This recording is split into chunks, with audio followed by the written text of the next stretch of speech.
Eh bien bonjour à tous, aujourd'hui Premium Day épisode 129, là j'en ai une tripotée à déballer, mais ceux-là, je les déballe avant tous les autres, pourquoi? Parce que... Et puis aussi la vraie raison c'est que c'est du UHD Club, alors c'est inespéré, petite dédicace au poteau Sauce KFC, et oui il a un pseudo de merde, mais c'est pas grave. En fait il se séparait de quelques pièces de sa collection qu'il voulait...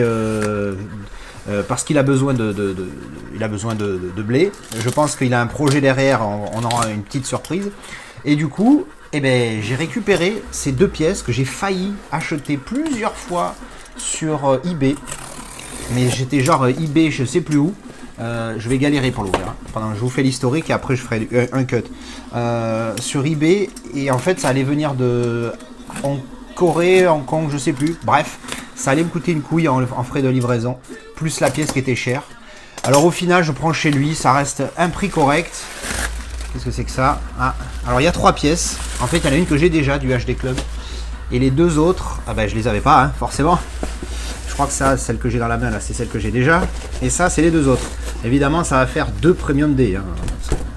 Je vais pas faire deux pièces dans le même Premium Day. À un moment donné, il faut respecter le Premium Day. Allez, donc je vérifie que celle-là, c'est bien celle que je pense. Oui, c'est ça. Donc je la mets à côté. Et donc, on va prendre la première des deux. Et on va déballer celle-là. Ça y est, je l'ai dans les mains. Je l'ai dans les mains. Alors, hop. Je ne regarde pas. 1, 2, 3. Paf! Et oui, c'est les éditions Leatherbox, Leathercase, UHD Club. Je suis ultra fan depuis que j'ai découvert les Matrix comme ça.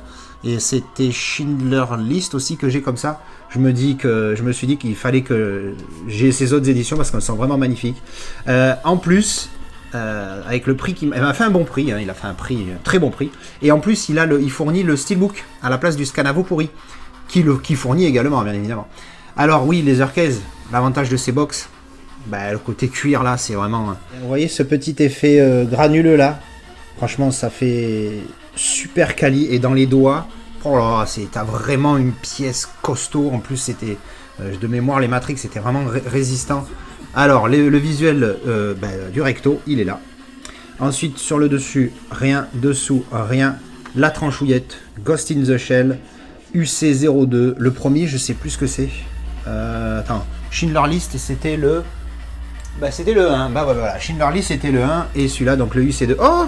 Mais que je sais que ça? L'ami, il va falloir qu'on discute. C'est quoi ce caca là? Qu'est-ce que ça? T'as un oiseau qui a chié dessus ou quoi? Ou un hamster? Et le verso, je pense que ça c'est nettoyable facilement. Je le ferai ça à l'eau écarlate tout à l'heure. Ou à autre chose. Et donc le verso, pareil, même matériel. Regardez comment ça ressort superbement bien. Putain, c'est classe. J'adore ces box. Ça se vend cher. Là sur eBay, il y en avait un américain, je crois qu'il a vendu 250, un truc comme ça. Enfin, une folie. Allez, on sort tout de suite les goodies pour voir ce qu'il y a dedans. Alors avant les goodies, je vous montre quand même l'intérieur. Donc du coup les spécificités de ces box, déjà super rigide, c'est un truc de fou.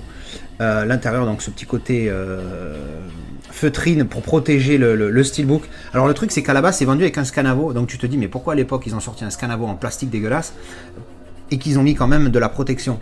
Tu te dis pourquoi? Mais bon, au final, tant mieux, parce que du coup, nos steelbooks dedans sont protégés. Et ça, faudrait que tous les éditeurs le fassent. Entre autres, ceux qui sortent du glossy. Je pense énormément à Mentalab, qui nous sortent beaucoup de glossy et des beaux glossy. Mais le problème, c'est qu'ils sont ultra fragiles. Et ça les protégerait bien. Allez, on passe cette fois aux goodies. Alors avant, les goodies à proprement parler, le Scanavo qui était à l'intérieur. Alors, quand on ouvre, à l'intérieur, on a donc... là, on a le DVD. Ah oui, non, il y a j'allais dire, il y a un troisième disque. Ce que j'allais dire, s'il n'y a que le DVD et le Blu-ray, je sais pas bien. Là, c'est le Blu-ray 3D. Hop, et ici, on a le Blu-ray standard. À mon avis, tout va bien, je ne l'ai pas ri. Le Blu-ray standard, hop, voilà. Et donc à l'intérieur, l'avantage c'est que ça fait comme un steelbook. Tu as le visuel interne en continuité. Là, on voit Ginette, ici, hop. Et donc ouvert, bon, là, pour le coup, on s'en fout. Mais bon, j'ai le mérite de l'avoir maintenant.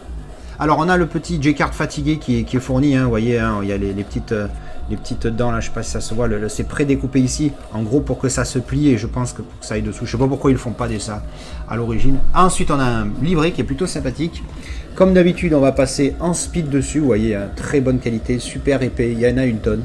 Allez, c'est parti.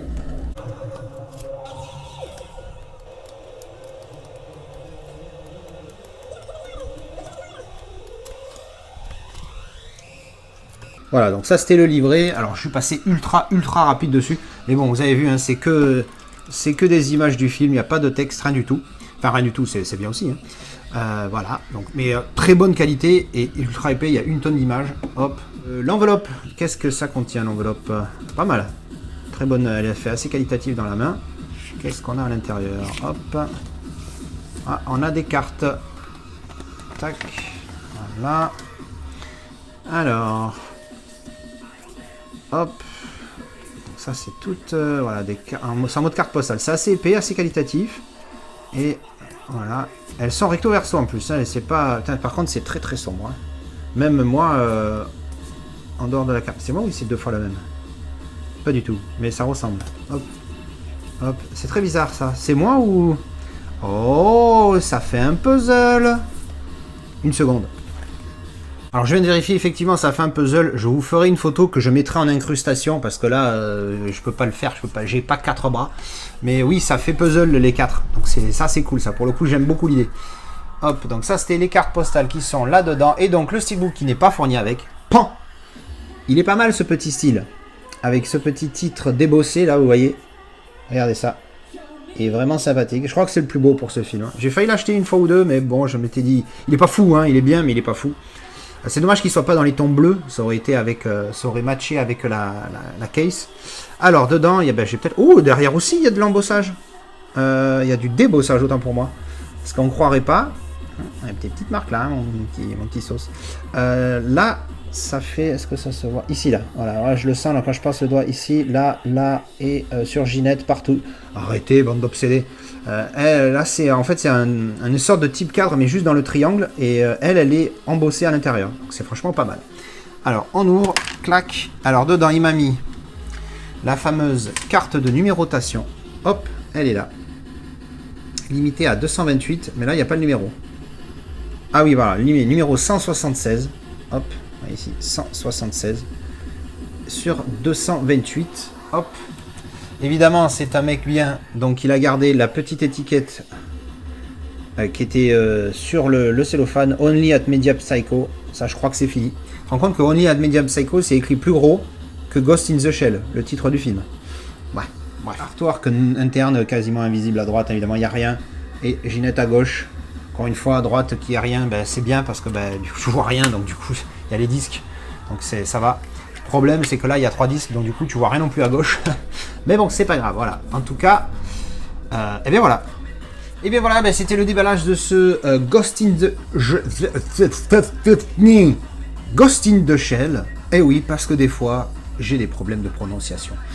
De chez UHD Club, mon éditeur préféré. La note de cette édition, c'est très pauvre. Alors c'était à l'époque, hein, ça c'est dans les premiers UHD Club. Je vais noter 6. 6, pourquoi? Parce que tous les points pris sur cette note vont à la box là qui est vraiment top.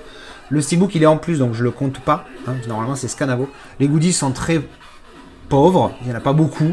La carte de numérotation est présente, ça c'est un plus. Le livret, bon voilà, je vous ai dit ce que j'en pensais, les cartes postales, machin. C'est voilà. S'il y avait plus de goodies ou des trucs différents, ça aurait été une meilleure note, mais bon, là, c'est pas mal. C'est bien un 6, attention. Voilà, bah bref, ça, c'était mon avis pour... qu'est-ce que je raconte? Mon avis. Ça, c'était le déballage de ce UHD Club pour Ghost in the Shell. J'espère que vous avez aimé ça. Dites-moi ce que vous pensez de cette édition, ce que vous pensez du film. Il y a longtemps que je l'ai vu qu'une seule fois, il m'avait bien plu. Allez, je vous retrouve en commentaire, merci de regarder cette vidéo, et à la prochaine. Tchou, bisous!